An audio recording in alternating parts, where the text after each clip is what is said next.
Cinco Picos, Ilha Terceira, Açores, 31 de janeiro de 1968. Hora aproximada, 23 horas. Serafim Sebastião chega para mais uma noite de trabalho como guarda nas instalações militares de Cinco Picos, pertencente à base das Lajes. A noite está calma e tudo corre sem qualquer sobressalto, mas essa serenidade depressa será interrompida. Serafim Sebastião era um guarda das instalações militares da base das Lajes na Ilha Terceira. E em janeiro de 1968 foi de facto surpreendido por um acontecimento extraordinário que ele naturalmente suporia não existir. São essas as circunstâncias que vamos examinar de seguida.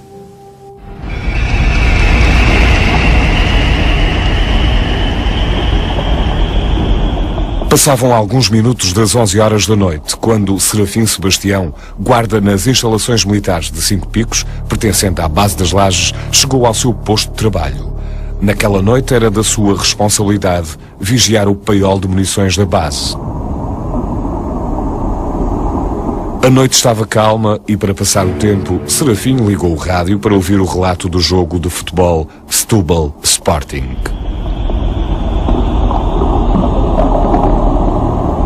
Tudo corria dentro da total normalidade e sem qualquer sobressalto.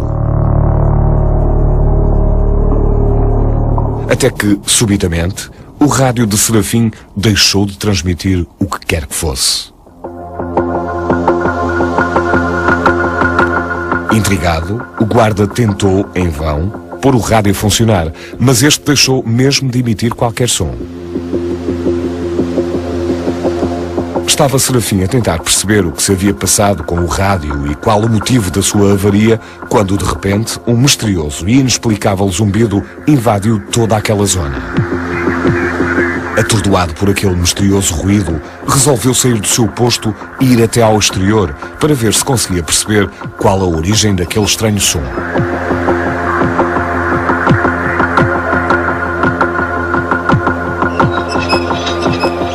Quando chegou lá fora, Serafim viu algo como nunca antes tinha visto.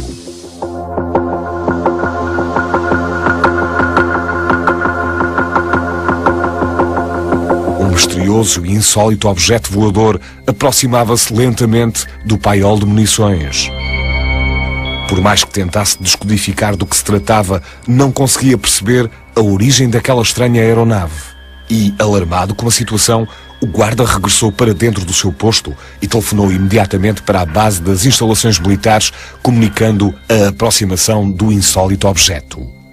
Mas os fenómenos inexplicáveis estavam apenas a começar, porque nesse momento uma forte luz invadiu toda aquela zona.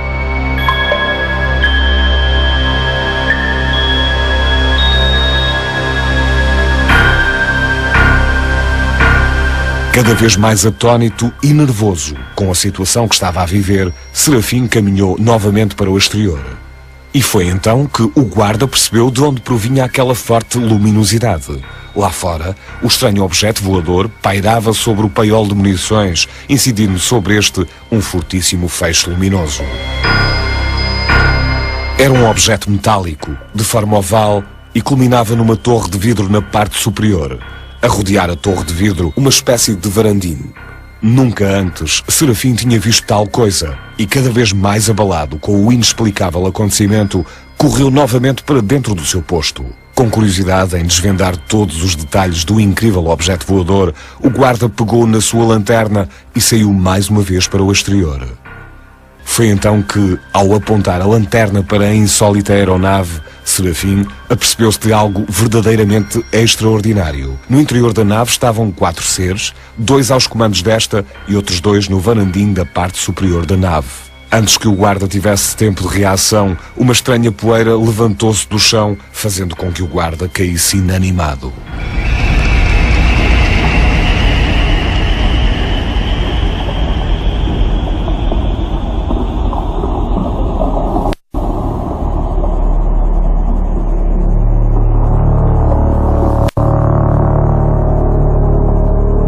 Foi ainda inanimado que Serafim foi encontrado por um colega que imediatamente chamou os serviços de emergência para o transportarem para o hospital.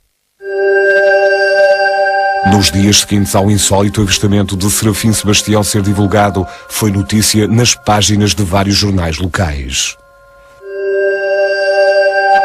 No dia seguinte, o jornal O Insular publica pela primeira vez esse relato dos primeiros dados relativos a este caso. Eram cerca de 3 horas da madrugada quando Serafim Vieira Sebastião, de 36 anos, natural da Ribeira Grande, guarda daquelas instalações, chegou a Angra do Heroísmo numa ambulância e deu entrada no Hospital Regional, ainda inanimado. 2 dias depois, já são jornais nacionais que reportam também ao facto, sendo que a RTP realizou no dia 25 de fevereiro um especial com cerca de 120 metros de filme sobre este caso, a propósito das possíveis relações com objetos voadores não identificados. De facto, várias foram também as notícias que associaram de imediato o objeto testemunhado pelo guarda como um objeto voador não identificado. O objeto descrito por Serafim Vieira Sebastião corresponde ao tipo clássico de disco voador. Foi apurado que o guarda não é pessoa sujeita a alucinações. Mas o testemunho do guarda não foi um caso isolado. Nos dias seguintes, outros populares também afirmaram terem observado um objeto estranho a sobrevoar os céus da Ilha Terceira na noite de 31 de janeiro. Alguém que, passado alguns dias, também reconheceu que houve movimentações estranhas nos céus dos Açores relativamente ao mesmo objeto, só que na altura não deu tanta importância. Realmente, ontem, 31, para o lado dos 5 picos, seriam 8 da noite, eu vi uma luz estranha, diferente e distante. Uma luz sobre o comprido, uma espécie de garrafa de luz. A curiosidade à volta do misterioso fenómeno testemunhado por Serafim era cada vez maior, não só por parte dos populares e da comunicação social, mas também por vários estudiosos da fenomenologia OVNI, como foi o caso dos investigadores ligados ao CTEC, Centro Transdisciplinar dos Estudos da Consciência. O caso dos Açores remonta ao ano de 1968. A única testemunha do caso era um guarda. Estava descontraído, enfim, era mais uma noite de rotina. Estava a ouvir até, inclusive, um relato de um jogo de futebol. Quando, de repente, se apercebe que o rádio deixa de transmitir. De repente, apercebe-se de um zumbido. Como fosse um zumbido de abelhas, saiu do seu posto de guarda. Ele verifica que há um objeto estranho que se está a deslocar já muito próximo do pai, e vai novamente ao posto para telefonar para os superiores, no sentido de alertar para o que estava a observar. Estava a telefonar quando se apercebe de uma claridade muito forte que entra por uma janela que o posto tinha. Quando chega cá fora, verifica que uma forte luz, um clarão enorme, projetou sobre ele, e nomeadamente sobre o paiol, e verifica que é o tal objeto estranho que está a apontar uma espécie de um foco de luz, vai buscar uma lanterna para tentar ver melhor o que se passa, digamos, na fonte emissora desse feixe de luz, que era o tal objeto estranho, e ao apontar a lanterna verifica que nesse objeto existem 4 seres. Simultaneamente, há uma poeira que se levanta do solo.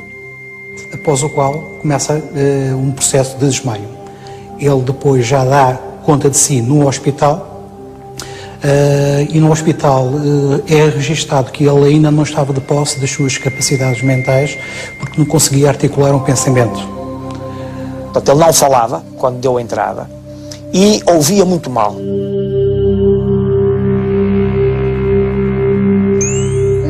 Ele chegou já acordado, mas não falava e ouvia muito mal. Às 3 da manhã, começou a tentar articular, mas pouco esboçava além de uns ses. Teve alta do hospital por volta das 10 da manhã, portanto ainda esteve lá algumas horas. e saiu sob escolta policial. Curiosamente, é bom também referirmos este aspecto. É evidente que depois, a partir daqui, o caso tem uma repercussão bastante grande, não só a nível dos média locais, nomeadamente as rádios e a própria imprensa local, mas também até teve uma repercussão a nível nacional. Todos os pormenores da noite de 31 de janeiro foram objeto de análise por parte de vários especialistas de diferentes áreas. Destes pormenores, um dos que mereceu maior atenção foi o facto do pequeno rádio ter deixado de funcionar no momento que antecedeu a passagem do estranho objeto pelos céus das instalações militares de Cinco Picos. No caso dos Açores de 68, o que temos é uma interferência sobre um rádio. Na altura, há testemunhas que estavam a ouvir um relato de um jogo de futebol e, de repente, deixa de ouvir. O rádio emudece em relação à parte dos efeitos eletromagnéticos. Pronto, o que aconteceu foi exatamente isso, foi uma interferência sobre o rádio e sobre a emissão que ele na altura estava a ouvir. Há determinado tipo de fenómenos que podem ser induzidos, não é, por esse campo, que podem levar a uma data de ações, por exemplo, de proteções que possam ter, por exemplo, os disjuntores fusíveis podem induzir transitórios, correntes nos circuitos que depois possam levar à atuação dessas proteções. No caso das bússolas, se houver um campo magnético intenso, é óbvio que a bússola vai ter que reagir a esse campo, não é? Pode haver até materiais que fiquem magnetizados pela ação desses campos elétricos e magnéticos e, portanto, há uma gama muito larga de efeitos que podem surgir quando se utilizam ou quando se aplicam campos eletromagnéticos intensos, não é? Quando algum equipamento pode estar sujeito a esse tipo de campos. Neste tipo de casos, o problema é sempre o mesmo, que é, no final, em termos de evidência física, ficamos com muito pouca coisa ou com quase nada, porque depois da observação terminar, temos as declarações da testemunha, mas, por exemplo, neste caso dos Açores, acho que nem sequer o rádio foi vistoriado ou alguém foi fazer uma análise a ver se havia vestígios de que efetivamente o rádio tivesse sofrido efeitos de algum campo eletromagnético intenso. Nesse caso não foi feito. Começando a assumir proporções mediáticas inesperadas, depressa veio ao público uma nova explicação para desmistificar o fenómeno testemunhado por Serafim Sebastião. A componente informativa da aviação portuguesa argumenta que aquilo que o senhor viu foi um balão atmosférico que pretensamente se terá desviado da sua rota, se bem que depois outras pessoas entendidas na matéria dizem que dificilmente a rota desse balão, que teria um certo sentido de orientação geográfica, nunca poderia ter ido para aquele lado, a não ser que fosse propositadamente levado até ele.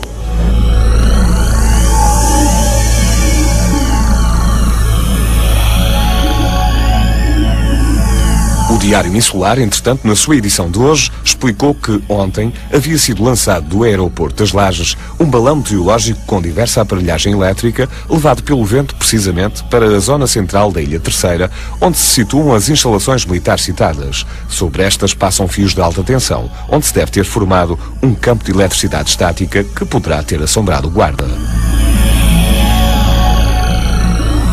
Face a esta nova teoria, o guarda das instalações de Cinco Picos não ficou indiferente e reforçou o seu insólito testemunho. O ruído e a forma em nada se pareciam com o que habitualmente anda no ar, nem avião, nem helicóptero, nem balão. Ele próprio reconheceu que nunca tinha visto nada parecido. E ele que estava habituado a ver muitos aviões, helicópteros e também balões sonda, que eram muito lançados ali naquela zona, enfim, por causa da meteorologia, não é? Para determinar temperaturas, ventos, etc., porque, enfim, era importante, nomeadamente em relação ao movimento de aviões que existia naquele local. Ele diz que não há qualquer possibilidade de ser qualquer um desses artefactos. Portanto, não era nada que ele tivesse visto antes. O testemunho que ele pronuncia do início ao fim manteve-se, os argumentos mantêm-se e alguns dos populares que na altura conviviam também mantêm essa mesma situação, esse mesmo testemunho. As teorias sucediam-se e as opiniões sobre o caso também. Mas o que poderá ser dito acerca da credibilidade das testemunhas deste tipo de avistamentos?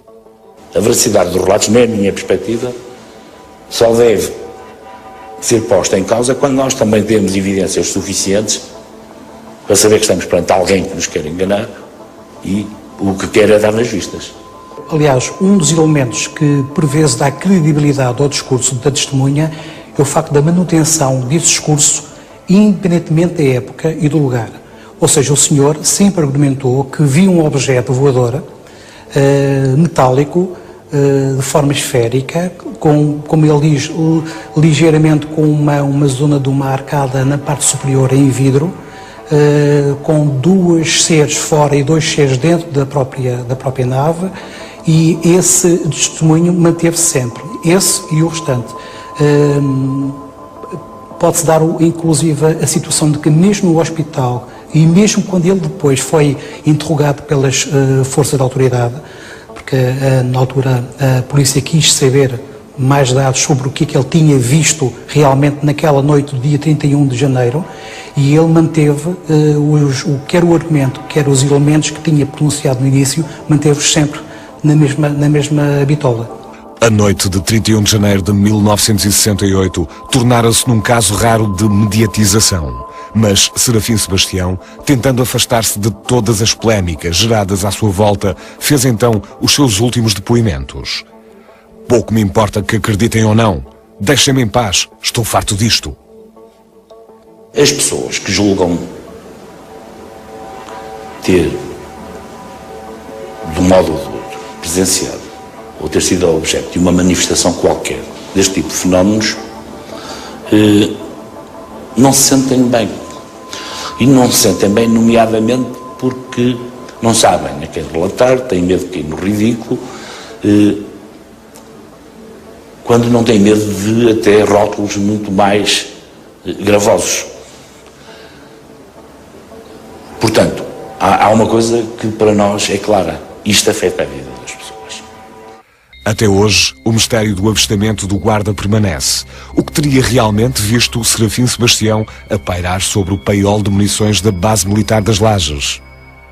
É muito genuína a descrição que ele faz do objeto que paira sobre ele com a luz e que, enfim, causa ali uma série de alterações e de perturbações nele próprio, perto dos sentidos, etc. Era um homem que nunca tinha, se calhar, ouvido falar em nada disto, e que viu, na realidade, de uma forma muito genuína e muito sincera, um aparelho que não era balão, que não era nenhum avião, que não era nenhum helicóptero, que não era nada disso, e que pairou sobre as lajes nessa altura. Não vamos pensar que as pessoas são todas, e passa a expressão, maluquinhas, não é? Poderá haver uma percentagem apreciável de pessoas que inventam, com certeza absoluta, mas isso acontece em tudo. As hipóteses levantadas sobre a proveniência do estranho objeto voador foram várias. Seria um mero artefacto construído por humanos ou, por outro lado, algo proveniente de um mundo que ainda desconhecemos? Eu penso que tínhamos que ver se de facto não se tratam de projetos confidenciais ou secretos de determinadas, na altura, determinadas potências.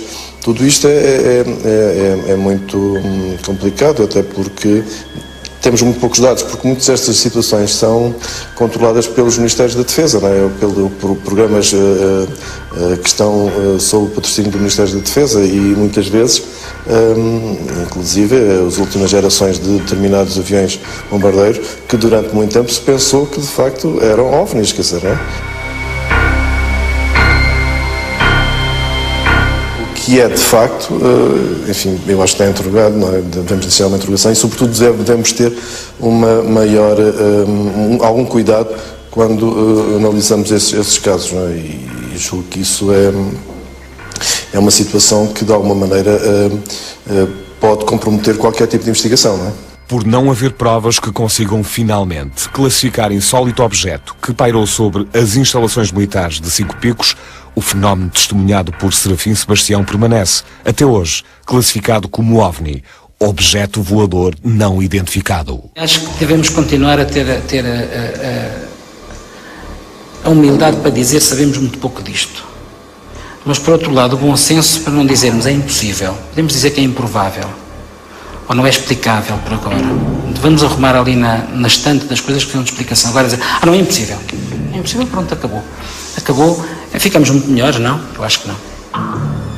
Hoje, envolvidos 40 anos após este incidente, que continuamos na presença de um fenómeno aéreo não identificado, vulgo OVNI, e que, malgrado todas as tentativas no sentido de se tentar arranjar uma explicação plausível, enfim, de encontro àquilo que se conhecia na época, para justificar efetivamente aquela observação, não foi possível. Ainda hoje, como eu disse, envolvidos estes anos todos, não é possível nós sabermos efetivamente o que é que o Sr. Serafim Sebastião viu.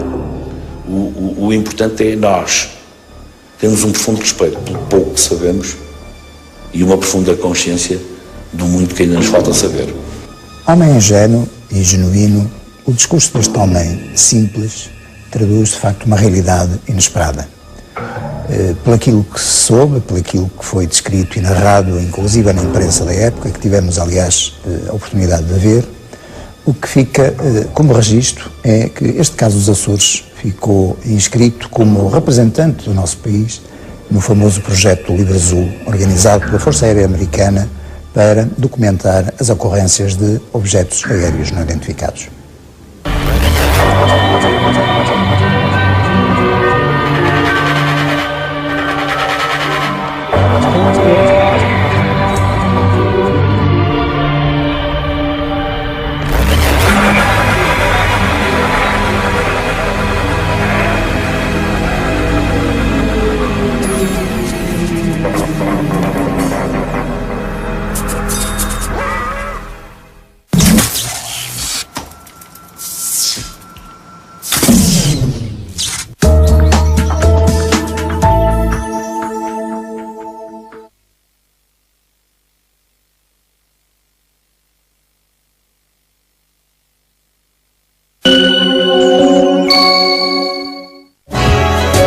RTP apresenta A Ilha das Cores. Ilha das Cores, em CD e em DVD.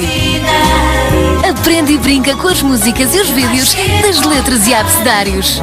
De passar lá a vida.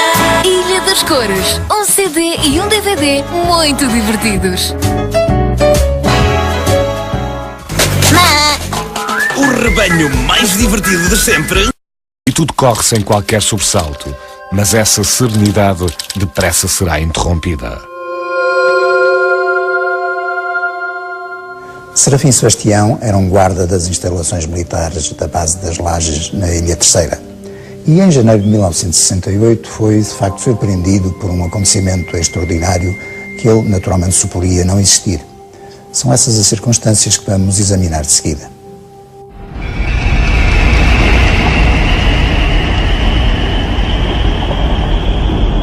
Passavam alguns minutos das 11 horas da noite, quando Serafim Sebastião, guarda nas instalações militares de Cinco Picos, pertencente à base das Lajes, chegou ao seu posto de trabalho. Naquela noite era da sua responsabilidade vigiar o paiol de munições da base. A noite estava calma e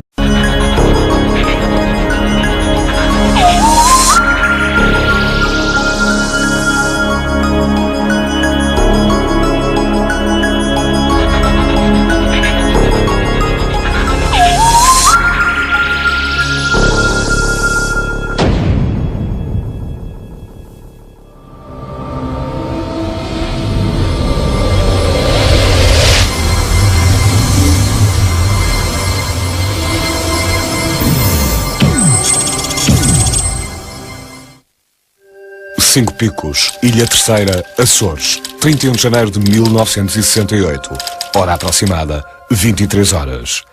Serafim Sebastião chega para mais uma noite de trabalho como guarda nas instalações militares de Cinco Picos, pertencente à base das Lajes. A noite está calma. Eles estavam apenas a começar, porque nesse momento uma forte luz invadiu toda aquela zona.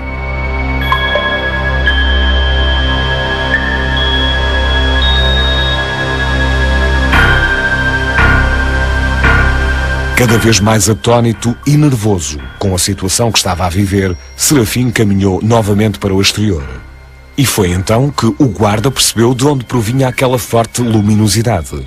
Lá fora, o estranho objeto voador pairava sobre o paiol de munições, incidindo sobre este um fortíssimo feixe luminoso.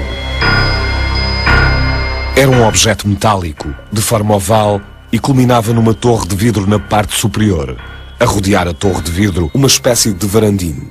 Nunca antes Serafim tinha visto tal coisa e, cada vez mais abalado, resolveu sair do seu posto e ir até ao exterior para ver se conseguia perceber qual a origem daquele estranho som.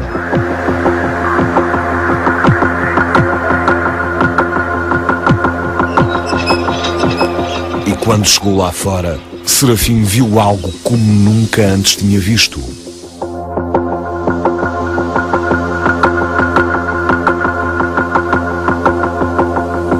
Misterioso e insólito objeto voador aproximava-se lentamente do paiol de munições. Por mais que tentasse descodificar do que se tratava, não conseguia perceber a origem daquela estranha aeronave. E, alarmado com a situação, o guarda regressou para dentro do seu posto e telefonou imediatamente para a base das instalações militares, comunicando a aproximação do insólito objeto.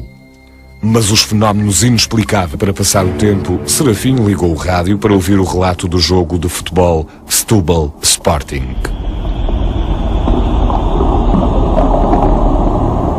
Tudo corria dentro da total normalidade e sem qualquer sobressalto.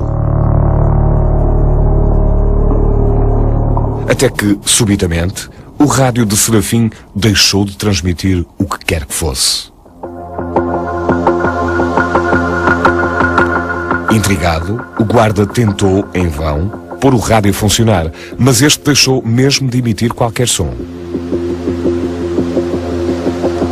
Estava Serafim a tentar perceber o que se havia passado com o rádio e qual o motivo da sua avaria, quando de repente um misterioso e inexplicável zumbido invadiu toda aquela zona. Atordoado por aquele misterioso ruído,